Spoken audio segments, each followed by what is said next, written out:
Rawr!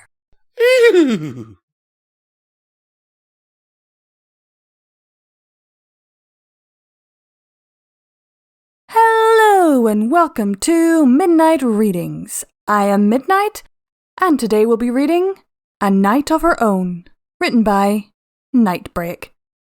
By the way, these are all our amazing Patreons if you wish to join. Link is in the description. There's some pretty nice rewards if you do so, and it helps us keep the lights on. Now, shall we get started?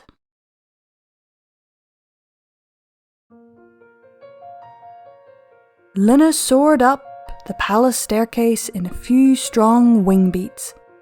Her hoof coverings muffled the sound of her landing on the stone floor. She didn't want to wake any sleeping ponies. She'd missed the element bearers during the gala, and by the time she'd returned from checking her night sky of stray stars, those confounded ponies had already bolted from the devastation they'd caused. She needed to see them, to thank them for freeing her mind and body. And as if her sister had known, Celestia had corralled the 6 fillies and coaxed them into staying the night. She pawed softly at a door. Then she nudged the latch with her nose and slid inside. Hello?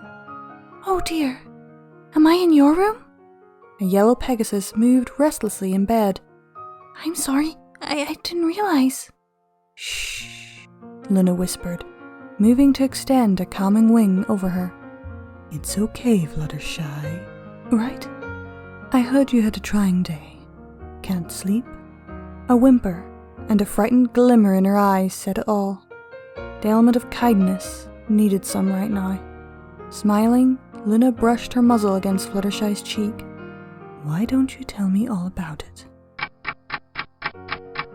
Rarity was sleeping the sleep of emotionally exhausted. It was a state Luna herself knew well. She dipped her muzzle into a bag she had strapped beneath her wing, and gingerly picked up a glass hoof slipper with her teeth.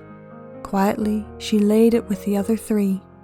The shards had been scattered, and she'd had to use her magic to draw them back together and restore the slipper. Pausing only to affectionately touch horn tips and muzzles with the slumbering unicorn, Luna slipped out again. It was the very least gift she could offer to the element of generosity. I'm sorry to hear about this. Perhaps the kitchens could preserve your apple dishes. 'Tain't your fault, princess. Applejack gently butted foreheads with her. And the cart can keep things fresh on its own. I won't lose too much on this trip. Just a little pride. And I got enough of that to last me. Luna smiled and tucked her back into bed. Most ponies would have been grateful to have the palace pay. There is a reason the element of honesty chose you, I guess. Just save me an apple fritter or 2 for breakfast tomorrow,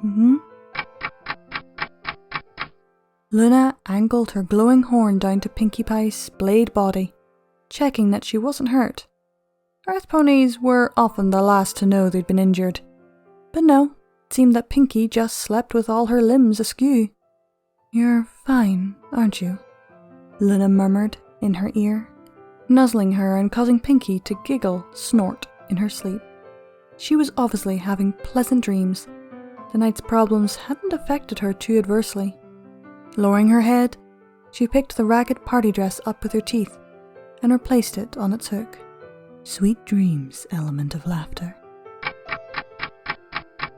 She nuzzled the base of Twilight Sparkle's horn, then licked her softly, coaxing the worried crease out of her forehead. The opposite of Pinkie Pie in sleep, tense and curled tightly, the unicorn seemed to finally relax beneath the grooming, softening and looking much more her own age. Luna tugged a loose feather out of her wing and left it on the pillow to let Twilight know that she'd been there. The young pony needed to know that she was noticed, especially by the one she'd set free. She needed to know she was loved, too. That would come in time. Rainbow Dash had taken to the clouds instead of her room, disappointment evident, even as she let Luna check her. I'm fine. Her hooves plattered down the filly's spine. You were foolish. I was getting noticed. Besides, the statue would have crushed ponies. it almost crushed you. I'm okay, Rainbow grumbled. Then her wings flared indignantly. Ow! Luna set a patch of thick coal cloud on her hindquarters. Keep that there for a bit. You're bruised. And you're crazy. But she sighed and subsided, gently resting her head against Luna's slender neck. By the time Celestia was ready to raise the sun, Luna was quite ready for bed. She was a mare of the night, and enjoyed being awake while other ponies were asleep. But she had really talked more in the last 8 hours than she had in ages. Did you get to do what you wanted? Celestia asked softly, standing side by side with her on the raising dais. Luna nodded, smiling as she faded the moon down, making room for her sister's son. It was good to see them all. Her own best night ever was at an end.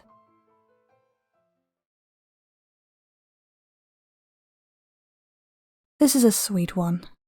I can completely imagine this happening, and that, in time, each one of them will spend a night with Luna, as she checks in on them every now and again. Or perhaps they encounter her in their dreams, and that's how they get to know Princess Luna. I hope you all enjoyed. That was A Night of Her Own, written by Nightbreak. Don't forget to like and subscribe, and keep watching that moon, everyone.